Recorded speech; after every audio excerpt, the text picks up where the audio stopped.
Let's see what secrets the September allotment has. What can I harvest and replant? This rather shabby and sad set of leaves, I hope, is hiding a good harvest of beetroot. Let's take a look. A good start.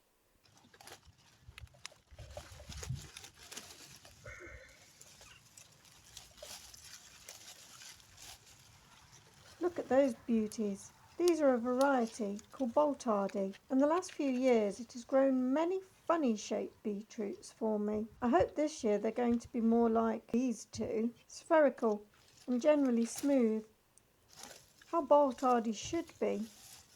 I'm not sure what's causing the defects, but I do know this was fresh seed this year.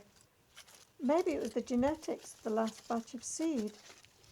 Let's see if we get a good haul overall. Look at this whopper, nearly as big as my head. Many people don't like big beetroot, saying that it is woody and tough. In my experience, the large ones have been fine, just as tasty and as good textured as the smaller ones. However, they do take a lot longer to cook. Talking of cooking, I usually boil them to get the skins off, but this year I'm going to try roasting them. I will let you know how that goes. I am hoping it will be a cleaner process and have the added advantage of bringing out the sweetness of the beetroot. Now that white beetroot there is a rogue seed or a throwback of some sort. I still prefer my beets red. Do you grow beetroots other than the red ones? Later I'll explain our pripping of beetroot for home. Looks like we might get our year's worth of beetroot. Half this bed done already. They're so easy and simple to harvest. All done. This is what we got so far. 2 more small beds to go. I grow them in a few places so that they have better resistance to pests and diseases. I notice our mouse has just moved into this bed, hence a good time to harvest a lot.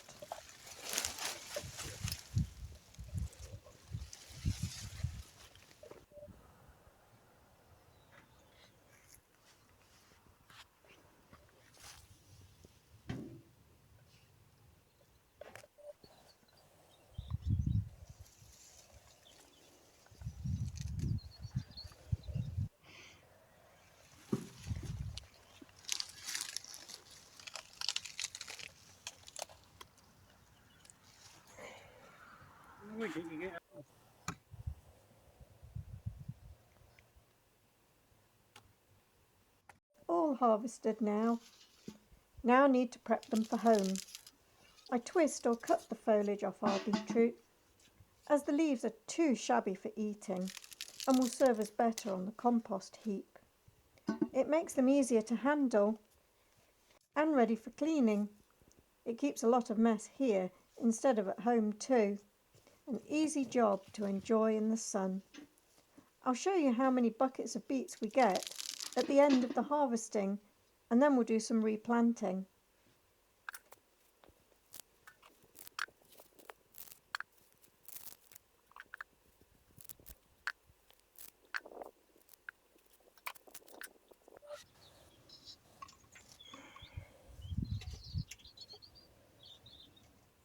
Pumpkins and squashes are also secreted around the allotment.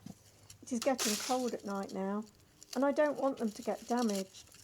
So I've decided to pick them and let them finish curing and ripening at home. These bluish ones are called Ute. It's my first year growing them, and I'm very excited to try them. I accidentally pulled the stem off that one, so it will have to be used first, as it won't store very well.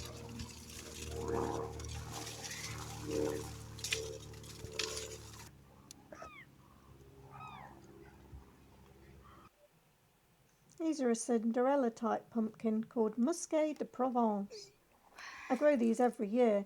They have a beautiful orange flesh once ripe, a lot less water than most pumpkins, and have a sweeter flavour.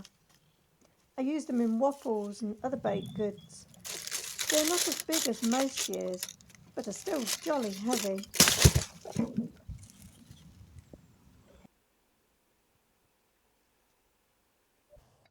I'm happy with that haul.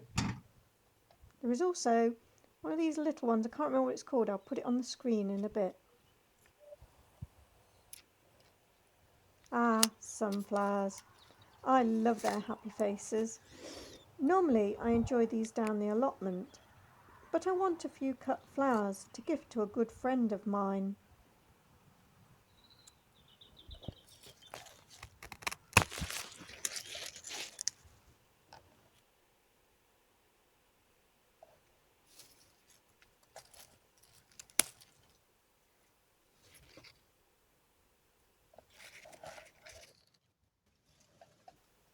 Lovely, and some more parsley to dehydrate there. I'm a bit short on that, so I'll keep harvesting bits when I can. A few rogue apples, I don't know how we missed those. Some more dried beans, kidney beans for cooking, French climbing beans for seed for next year. 2 buckets of beetroot. Hurrah! Oops, I forgot to load in the pumpkins and the squash. Take 2. Normally, I would have got these potato beds replanted by the end of August or early September, so I'm a few weeks behind. So I'm hoping it will still work. In previous years, these plants give winter harvest or give us a head start into spring. This first bed I am planting spinach seedlings.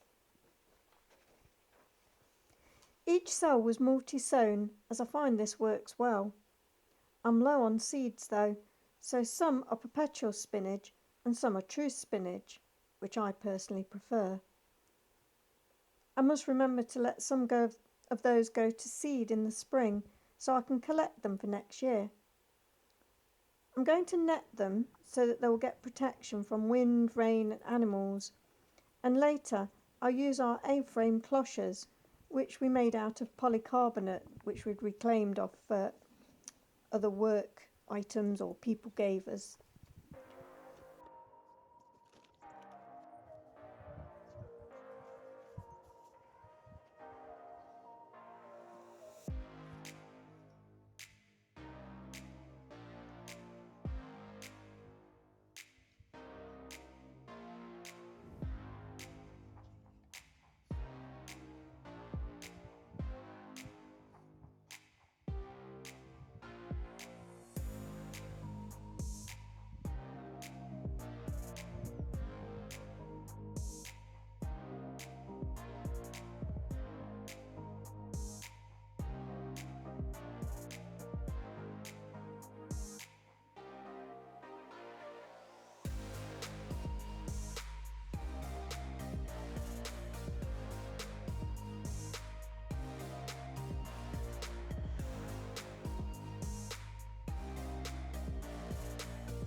I remember after setting up the hoop netting that I need them further from the edge of the beds,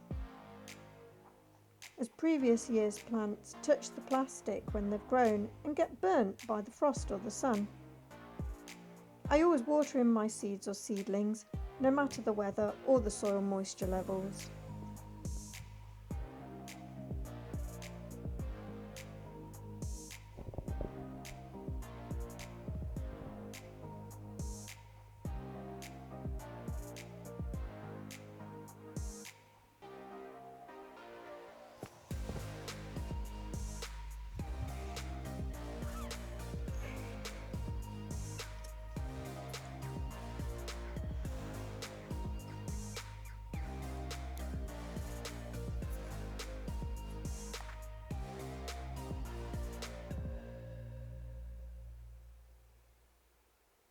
That's all 3 beds planted up.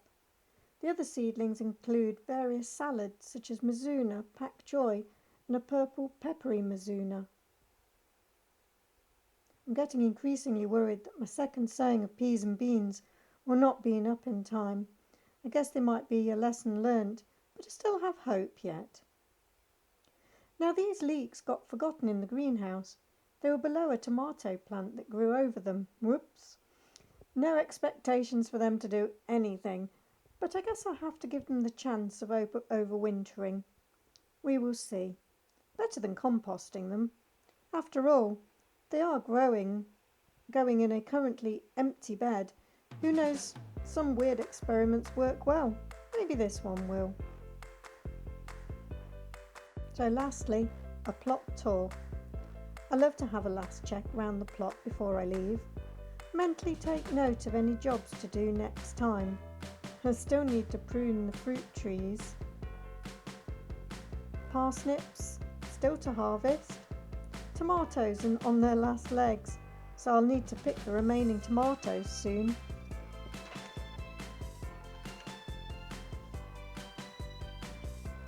Beautiful zinnias and calendulas.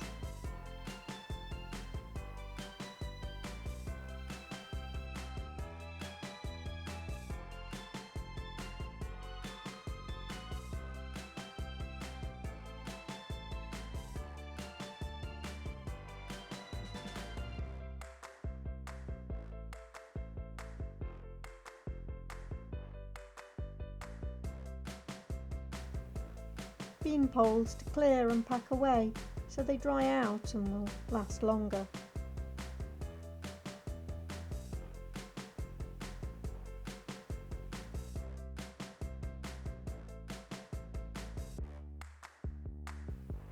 Last of the hollyhocks.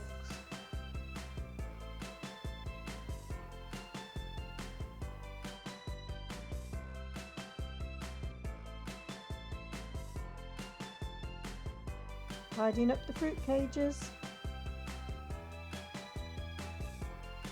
Oh, and the fallen apples got cleared away into these separate compost bins at the back of the allotment. Thanks for watching. If you want to see how the apple harvest went, try this video. Bye!